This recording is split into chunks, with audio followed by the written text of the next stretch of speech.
최근 한국은행이 OECD 평균 출산율만 회복하면 한국 경제 성장률이 1%포인트 오른다는데 과연 맞을까요? 정말 현재 한국의 합계 출산율은 정말 낮습니다. 몇십 년만 지나면 국가 소멸 수준으로 간다고 합니다. 합계 출산율은 약 0.72명으로 OECD 평균 1.58명의 절반 수준입니다. 이렇게 출산율이 낮으면 중장기적으로 노동력이 감소하고 또한 한국 잠재 성장률 하락의 주요 원인이 되기도 합니다. OECD 평균 합계 출산율도 꾸준하게 감소하고 있는 추세인데 이걸 이겨내고 더 빠르게 하락하고 있는 게 한국 현실입니다. 최근 아시아개발은행에서도 한국 경제 성장률 전망을 하향 전망했습니다. 작년 4월 대비해서 올해 7월에 0.8%로 전망했습니다. 현재 0.8% 이 수치는 한국은행 그리고 한국개발연구원 KDI와 같이 가장 낮은 수치이고 국제통화기금 IMF 1% 그리고 OECD 경제협력개발기구 1% 이것보다도 더 낮은 수치입니다. 이제 한국 경제 성장률이 1% 아래라는 건 공식화되고 있고요.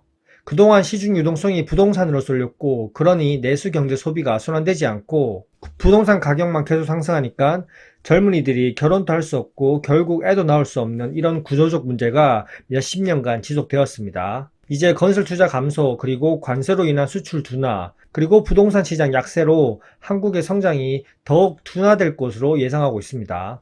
지금 추경하면서 국채 발행 그리고 민생 소비 쿠폰을 뿌리면서 유동성 잔치를 단기적으로 벌이고 있지만 결국 이것도 장기적 성장 전망 하향에 영향을 줍니다.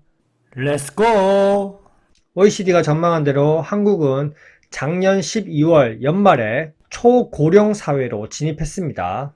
65세 이상 주민등록 기준으로 1000만 명이 넘었습니다. 전체 인구의 20%가 넘었다는 거고요. 전체 인구 비중에서 7% 이상이 65세가 넘으면 고령화 사회, 14% 이상이면 고령 사회, 20% 이상이면 초고령 사회입니다. 한국 인구 구조가 비정상적으로 무너지고 있고요. 이제 2050년이 되면 65세 이상 인구 비율이 40%가 넘어설 전망입니다. 이렇게 고령화가 되다 보니 복지 지출도 점차적으로 급증하게 되고요. 청년들을 위한 정책, 기회가 상대적으로 줄어들 수밖에 없습니다. 또한 정치권들은 고령 인구에서 표를 얻어야 하니까 또 그들만을 위한 정책만 남발하고 청년, 미래 세대들을 위한 정책이 상대적으로 약할 수밖에 없고 악순환이 계속되는 겁니다. OECD 노년 인구 그래프를 한번 보시면 이 파란색 라인이 OECD 평균이고 이 회색 라인이 한국의 노년 인구입니다. 한국의 노년 인구 기울기가 정말 빠르게 급증하고 있습니다. 이미 OECD 평균을 넘어서고 있고요.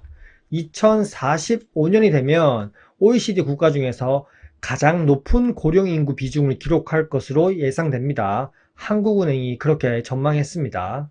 이제 주변을 둘러보면 10명 중에 4명은 노년 인구 65세 이상이라는 겁니다.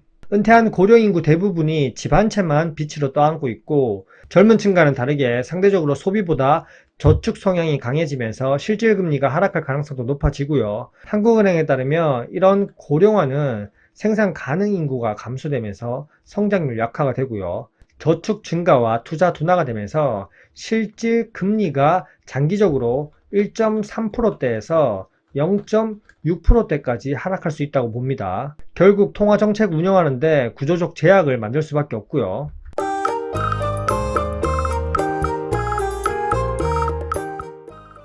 한국은 일본보다 빠른 노인의 나라 그리고 저성장 빈곤 문제가 바로 눈앞에 덮쳤고 가진 거라곤 오직 집 한 채뿐이라고 이미 언론에서 계속 얘기하고 있습니다.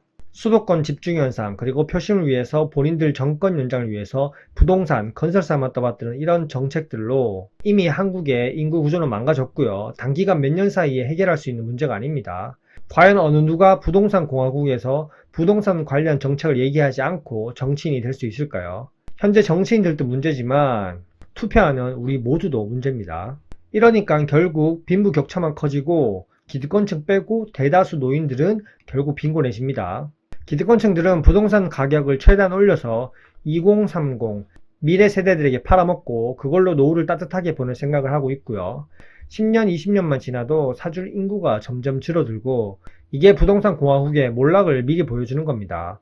그 몰락을 최근 역사적 진전이라면서 연금 개혁으로 인공호흡기 된 거고요. 노인 인구가 이렇게 늘어나는데 문제는 그걸 부담할 생산 가능 인구, 즉 청년층이 점점 없어지고 있기 때문에 부담이 더 커질 수밖에 없습니다. 그 부담은 당연히 정부가 부담하겠지만 정부의 세수는 가계 세금으로 충당합니다. 이미 은퇴 후에 고정 수입도 없고 대출 이자 부담도 상당히 크고 부동산을 팔아먹을 순 없고 결국 연금 2030 세대들에게 빨대를 꽂았습니다. 자, 그러면 아무런 전망만 있느냐? 그것도 아닙니다. 한국은행은 얘기합니다. 합계 출산율이 지금부터 매년 증가하게 되면 2035년부터 OECD 평균 수준 1.58명이 될 경우에는 한국의 2070년쯤에는 성장률이 0.7%포인트가 높아지고 실질금리 역시 0.2%포인트 높아질 것이라고 전망하고 있습니다. 얼마나 먼 얘기인가요? 단기간 1년, 2년 안에 해결할 수 있는 게 아니고 또 정권이 바뀌면 또 부동산만 부양하게 된다면 이 시나리오는 없는 시나리오가 됩니다. 부동산에 몰빵되어 있는 구조적 문제가 해결되지 않는 한 쉽지 않고요. 방송 프로그램에서도 결혼 장려 프로그램이라고 얘기하지만 온통 시청률 올리기 위해서 자극적인 부부관계만 보여주는 그런 프로가 넘치고 있으니 이게 정말 출산율을 높이려는 시도가 맞습니까? 지금 이대로 가게 되면 결국 15세에서 64세 생산 연령 인구가 2050년이 되면 절반 가까이 줄어들 것으로 예상되면서 저성장 고착화가 기정사실이 됩니다. 시간이 지날수록 생산 연령 인구 그래프는 계속 감소하고 있고 고령 인구는 계속 증가하고 있습니다. 아까 말씀드렸듯이 2050년에는 고령 인구 비중이 40%가 넘는 초유의 시대가 현실화됩니다. 주변을 둘러보면 반 이상이 노인 인구라는 거고요. 이 시기에 한국 경제 잠재 성장률이 플러스를 유지할 수 있을까요? 지금 또 간신히 0. 몇 퍼센트 플러스를 유지하고 있는데 이때는 플러스만 유지해도 정말 다행인 시대입니다. 이런 그래프만 봐도 국민연금 고갈이 더 앞당겨질 거라는 느낌도 오시고 결국 연금 개혁도 한 번, 두 번 더 할 가능성이 상당히 큽니다. 역성장이 뉴노멀화 되어가고 있습니다. 고령화는 더 이상 미래의 문제가 아니고 이제 당장 눈앞에 닥친 위기입니다. 출산율 회복 그리고 부동산에 몰빵된 자금이 순환되지 않는 한 한국은 저성장, 저물가, 저금리 이런 늪에 빠져서 헤어나올 수 없게 됩니다. 정말 국민 모두가 출산율을 올리기 위해서 노력해야 되고 그런 정책을 시행할 수 있는 정치인에게 투표를 해야 됩니다. 현재까지 내용이 괜찮으셨다면 구독과 좋아요 부탁드릴게요. 안녕.